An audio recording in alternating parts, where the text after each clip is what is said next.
Mtazamaji wa Gift Online TV, karibu ndani ya Live Theater. Kwa siku ya leo tupo katika dawati la elimu katika mkoa wa Kilimanjaro. Tupo hapa katika ofisi hizi kuhakikisha kwamba tunaenda katika baadhi ya chuo tukiweza kushuhudia kwamba ni namna gani ambapo wanafunzi wanaweza kufundishwa moja kwa moja katika vyo vyetu hivi na kuweza kufahamu namna gani kuweza kuendesha magari. Je, wewe ni dereva ambao hujaweza kupitia shule, umejifunza mtaani? Basi kwa siku ya leo nikwambie tu kwamba usijifunzie mtaani. Nenda katika vyo uweze kufahamu vyema kabisa ni namna gani kuweza kuendesha gari na ukaweza kujifunza moja kwa moja na kuweza kupata leseni yako, kuliko kujifunzia mtaani. Huko kunaweza kusababisha baadhi ya madhara mbalimbali ambayo tunaweza kushuhudia. Kwa hiyo ajali nyingi zinazotokea ni wale madereva ambao hawajaweza kupitia katika vyo vyetu na kuweza kujifunza katika vyo vyetu vilivyopo nchini Tanzania. Kwa hiyo salia nasi tuweze kutizama moja kwa moja. Ni alama ambayo inampa dereva taarifa ya kwamba dereva upo eneo la makazi ya watu. Kwenye kitabu chako amekwambia makazi ya watu wa Kabuku. Sasa ni kwa mfano wewe unapoendesha gari unakuta kibao kimeandikwa Soweto, kimeandikwa Majengo, Njoro, Maimoria, kinakupa taarifa hapo ulipo kwa wakati huu upo Maimoria. Kwa hiyo ili ni eneo la makazi ya watu. Alafu 111 kinakupa wewe taarifa ni mwisho wa lile eneo la makazi ya watu uliopo. Kwa mfano unapofika Kiboroloni, unakuta Kiboroloni. Ukienda mita chache mbele uendako unakuta mwisho wa Kiboroloni. Kwa hiyo kinakuambia sasa ni mwisho wa lile eneo la makazi ya watu wa Kiboroloni. Lakini 112 inakupa wewe taarifa upo eneo la mji. Kuandikia mji wa Arusha. Halafu 113 ni mwisho wa lile eneo la mji wa Arusha. Sasa baadaye nitasema ni kwa nini ukaitwa ni mji wa Arusha, useme ni mji wa mwisho wa Tanga. 114 inakupa taarifa dereva hapa ulipo upo eneo la barabara kuu. Sasa barabara zetu kwa Tanzania zipo kwa majina, nyingine zipo kwa namba. Kwa hiyo upo eneo la barabara kuu namba fulani. Kwa mfano hapa ni namba 2. Vibao tunavutana navyo barabarani. Alafu 115 inakupa dereva wewe taarifa upo eneo la mji mkuu. Nilisema ya kwamba hizi alama zinatumika katika zile nchi za SADC. Kwa mfano mji mkuu wa Tanzania ni Dar es Salaam. Katika nchi za SADC ukienda Kenya, mji mkuu wa Kenya ni wapi? Ni Nairobi. Kwa hiyo upo eneo la mji mkuu wa kibiashara. 116 inampa dereva taarifa upo eneo la barabara ndogo, barabara za kawaida.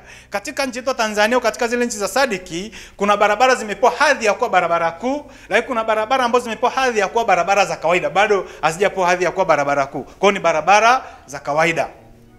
117 inampa dereva taarifa dereva hapo ulipo upo eneo la mji mdogo. Sasa ndio kama Moshi, labda Himo, Majengo, hiyo ni miji midogo. Kwa hiyo hizi ni alama za taarifa juu ya maeneo. Kwa hiyo ukikutana na alama namna hiyo, wewe kama dereva kwa sababu unajua nipo eneo fulani. Lakini sasa kuna alama za taarifa juu ya hali ya barabara ikoje. Alama namba 118 inampa dereva taarifa dereva upo kwenye kituo cha mabasi au kuna kituo cha mabasi eneo hili. Tunakutana hivi bao barabarani. Hata kituo cha bajaji utakuta imechorwa bajaji, imechorwa basi, inakupa kwamba upo stendi ya mabasi au kituo cha mabasi. 119 inampa dereva taarifa dereva upo kwenye kituo cha teksi. Kwa hiyo ukiona hapo ujue kituo cha teksi kiko hapa. Lakini 120 inampa dereva taarifa dereva upo eneo maalum kwa ajili ya kivuko cha tembea kwa miguu. Sasa kuna saa nyingine tunachanganya kati ya alama hii na alama hii hapa. Ukiangalia alama hii tulisema ni alama ya onyo au tahadhari. Inakuambia dereva mbele unakoenda utakutana na kivuko cha watembea kwa miguu. Lakini sasa unapokutana na alama hii, maana yake tayari upo lile eneo la tukio kwenye kivuko cha watembea kwa miguu. Na utaratibu ni kwamba ukishakutana na alama hii unaanza kupunguza mwendo, si ndivyo? Unapofika kwenye eneo la tukio utaangalia kulia na kushoto. Kama wavukaji wapo unasimama. Alafu 121 ni alama ya taifa inamwambia dereva taarifa ya kwamba ni barabara ambayo unaweza kuchepuka hasa kama barabara ina jamu ina msongamano. Tuko sawa Alafu 122 inampa dereva taarifa ni sehemu ya kupaki magari. Sasa unaona kuna parking alafu kuna mara mbili. Hii unapaki magari pasipo na muda maalum. Lakini 123 ni sehemu ya kupaki magari kwa muda maalum. Na maana ule muda ukiisha inakuwa ni mwisho wa kupaki hapo gari yako. Lakini 124 inampa dereva taarifa. Dereva, barabara hii au njia unaweza ukaingilia au ukaitokea. Tunaingia kwenye vituo vya mafuta kwa mfano, nitoe mfano wa vituo vya mafuta. Lile geti unaloingilia, unalotokea kule, ule anaingilia anatokea pale ulipoingilia. Kwa hiyo unaweza ukaingia au ukatokea. 125 inampa dereva taarifa kwamba unaweza ukaingilia kulia au kushoto. Lakini 126 inampa dereva taarifa, dereva, eneo hili pana hospitali. Eneo hili pana hospitali. 127 inakupa wewe taarifa dereva, ni mwisho wa barabara. Barabara haiendelei. Sasa kuna tofauti kati ya alama hii na hii. Hapa alama ya amri ya marufuku kwamba ni marufuku kupita bila kibali. Hapa barabara imefungwa kwa aina zote za vyombo vya moto. Ipo, lakini hii hapa maana yake imefika yawezekana huko mbele unakwenda labda kuna mto, kuna bahari, kwa mwisho wa barabara umefikia hapo. Weka clutch yako mpaka chini. Weka gari free, clutch na brake. Washa gari. Kiwaka chapu na chia funguo. Chia funguo. Subiri dakika 2 kwanza ili ipande. Unakanyaga clutch mpaka chini hapo, naweka gia namba 1. Paki ni breki. Ngoja mpaka kuruhusu tuondoke.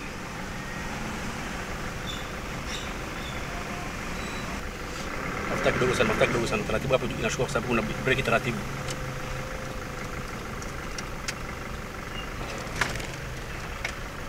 Simama kwanza kabla haijipita. Hapo unapotoka usisimame kwa sababu itaelea juu. Twende. Kita hujawasha.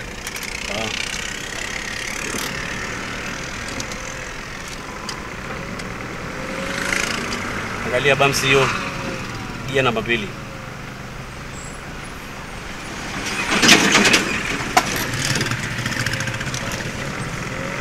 Namba 2. Namba 4 umeweka hiyo namba 2.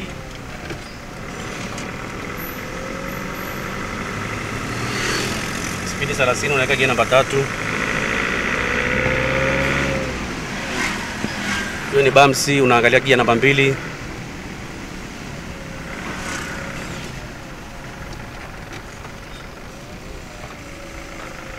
Unapovuka bumps unakanyaga clutch nusu, breki kwa mbali.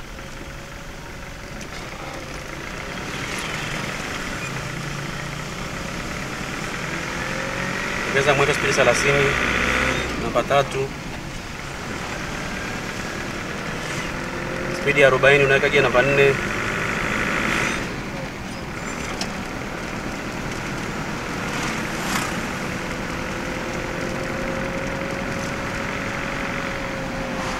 Taratibu hapo, gia namba 3 rudisha. Gia namba 2 rudisha bumps hiyo.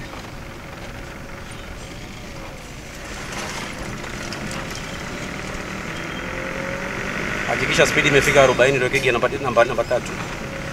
Ongeza mwendo.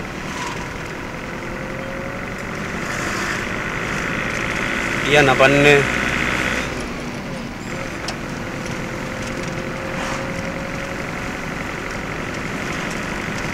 Pole angalia unavuka wanakwenda kwa miguu.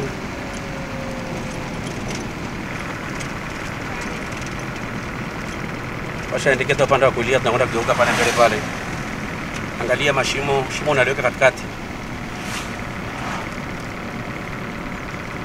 Taratibu tunaingia kulia, indicator upande wa kulia. Punguza mwendo, punguza gia.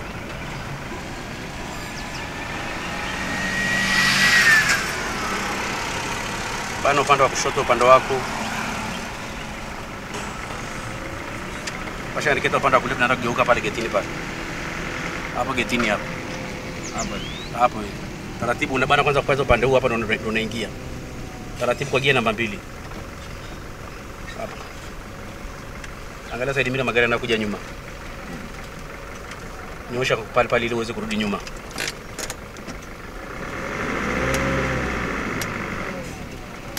Simama hapo. Weka reverse.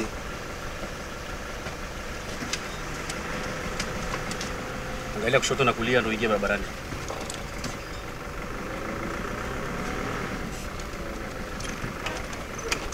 Clutch na breki.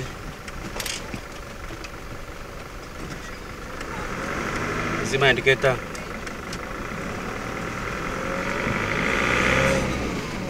Namba no meka hiyo. Pasha indicator upande wa kushoto.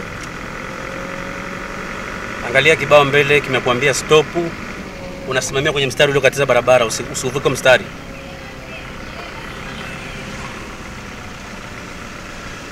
Sogea mpaka ufikie mstari. Angalia kushoto na kulia, gia namba 1 ya kuondokea.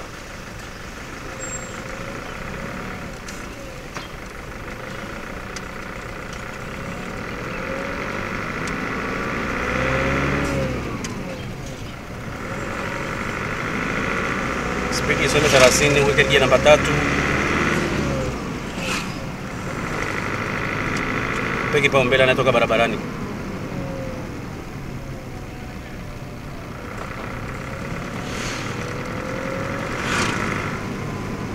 Angalia mwenda kwa miguu huyo.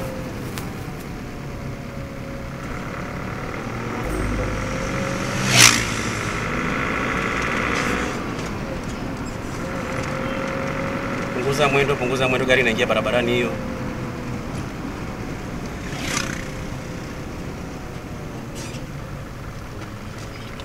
Twende.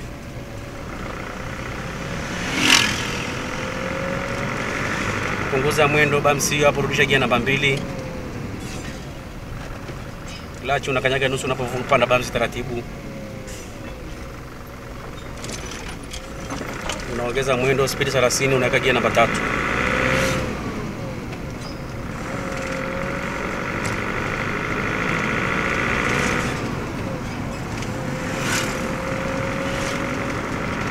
Angalia mbele, bamsi mbele, bamsi.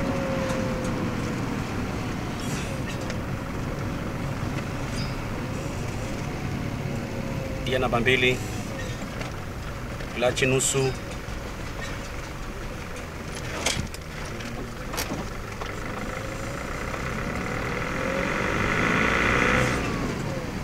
Angalia mbele kuna zebra cross, kivuko cha waenda kwa miguu. Unapunguza mwendo. Angalia usalama, hakuna anayevuka, basi unaweza kaongeza mwendo.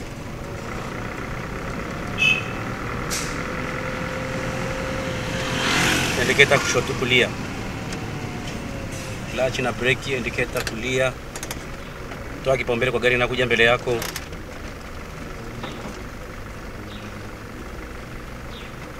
Unaingia taratibu. Sasa mafuta mikianza kuingia kwa hapo, ingia taratibu pole pole. Panda hapo juu. Panda usisimame, panda. Simama hapo. Weka gari free. Parking brake. Sema kujifunza, kuna kujifunza kwa aina ngapi ninavyofundisha? Kwa aina 3. Kujifunza kwa kuona, kujifunza kwa kusikia, kujifunza kwa vitendo. Sawa jamani? Huyu hapa alishakamilisha mambo yote, ndio maana mnamuona anaendesha gari, na nyie muweze kumfuata anavyoendesha gari, basi muweze kuendesha kama yeye. Sawa jamani? Mpambane kama anavyopambana yeye. Leo namuona anaendesha gari, alikuja hapa ajue kuendesha gari, leo anajua kuendesha gari. Sawa jamani? Mpambane, mjitahidi. Tumeelewana jamani Unapoingia kwenye gari, kila unapoingia kwenye gari hakikisha umefunga mkanda, hakikisha umevaa viatu vya kufunga miguu, sendo zenye mikanda nyuma. Hiyo ndio sheria inavyosema. Tumeelewana jamani? Nafikiri mnatoka darasani siku za karibuni, basi tutarudi tena barabarani huko kwa mara ya pili kuja kuendelea na mafunzo ya barabarani. Mjaribu kufuata sheria za usalama barabarani, kutii sheria bila shuruti. Unaposimamishwa na askari usimame ukaguliwe kisheria. Ninawafundisha hivyo kila siku. Basi mkumbuke hilo jamani. Unaposimamishwa simama, washa indicator yako, ingia kwenye parking, ungoje ukaguliwe kisheria na askari wa usalama barabarani. Sawa jamani? Mfuate hilo, muweze kuwa madereva bora kama alivyokuwa huyu dereva mnamuona anaendesha sasa hivi. Sawa jamani Ndio hilo tu. Ni mimi Bakari Fenki, ni mwanafunzi wa Huruma VTC Moshi. Ni mwanafunzi, nilikuja hapa sina ninachojua, na leo niko kwenye mafunzo, niko kwenye hatua za mwisho. Mungu amesaidia na mpaka sasa walimu wangu wamenifundisha kadri wanavyoweza, na hadi sasa hivi naendelea vizuri na masomo. Kwa hiyo unapokuja VETA kama VETA hii tuliokuwa nayo, kwanza unafundishwa kujikinga na ajali za barabarani. Madereva wengi husababisha ajali barabarani kwa sababu wanajifunza udereva wa mtaani. Mimi nimejifunza udereva VETA na ninaelekea kwenye mafunzo ya mwisho. Kwa hiyo nipo Moshi kwenye VETA ya Huruma VTC. Majina naitwa Ellen Wilson. Ni mwanafunzi katika chuo cha driving Huruma. Ni vizuri sana kusomea driving katika shule kwa sababu hutusaidia kupunguza ajali za barabarani, pia na kujua alama za barabarani kama za onyo, amri, taarifa pamoja na usuli pamoja na taa za barabarani. Kwa hiyo tunashauri wanafunzi wengine pia waje kusoma driving na wasipende kufundishwa na watu wa mitaani. Kwa majina anaitwa Inspector Hilary, ni mkaguzi wa magari na mtaini wa madereva mkoa wa Kilimanjaro. Leo tuko na baadhi ya wanafunzi tukiwataini kwenye ishara na alama za usalama barabarani, ambapo mwanafunzi anatakiwa azijue alama hizi ambazo ndizo mwongozo wa udereva wake. Mwanafunzi, swali namba 1, alama namba 25 ina maana gani? Alama namba 25 kwanza kabisa ipo kwenye kundi la onyo na tahadhari, ambayo inamaanisha mbele kuna mzunguko wa barabara au roundabout ambayo ukaa kabla ya eneo la tukio. Mwanafunzi, swali la 2, alama namba 55 ina maana gani? Alama namba 55 ipo kwenye kundi la amri, ambayo inamaanisha hakuna kupita eneo hili bila kibali. Mwanafunzi, alama namba 56 ina maana gani? Alama namba 56 pia ipo kwenye kundi la amri, ambayo inamaanisha barabara imefungwa kwa matumizi yote. Mwanafunzi, alama namba 147 ina maana gani? Alama namba 147 ina maana eneo hili ni parking ya mabasi.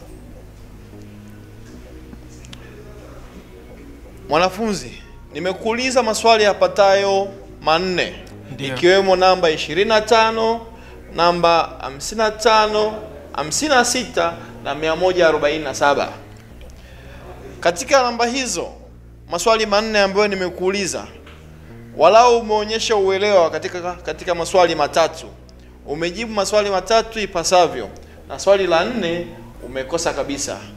Basi unakwenda kwa ajili ya kupata leseni. Jina naitwa namba H8913, Koprotoba, mkaguzi wa magari na dawati la leseni mkoa wa Kilimanjaro.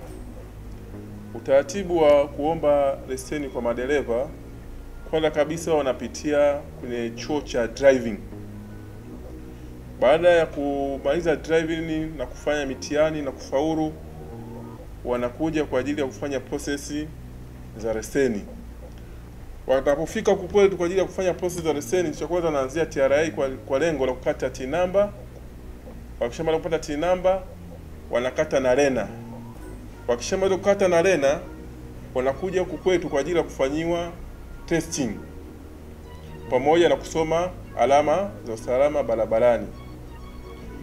Baada ya kisha qualify kila kitu, kufanya testing, kusoma alama, kinachofuatia anakuja ofisini na dokumenti zake zikiwemo cheti cha udereva, kopi ya TIN number, cheti cha macho na barua ya kuombea udereva. Kwa ambao wanaofanya process za kurenew, utaratibu ni ule ule, lazima aje na cheti chake cha driving. Anapokuja na cheti cha driving pamoja na leseni yake iliyokwisha na pamoja na barua ya uhakiki, lazima dereva ahakikiwe leseni yake. Kwa wale ambao wenye madaraja makubwa, kwa ambao wenye madaraja madogo hawahakikiwi sababu leseni zao ni ndogo. Wanaohakikiwa ni wenye madaraja makubwa, madaraja ya C, madaraja ya E. lazima wahakikiwe, wanakuja na kopi ya barua ya uhakiki, kopi ya cheti chake, kopi ya cheti cha udereva na barua ya kuomba leseni ya kurenew pamoja na cheti cha macho.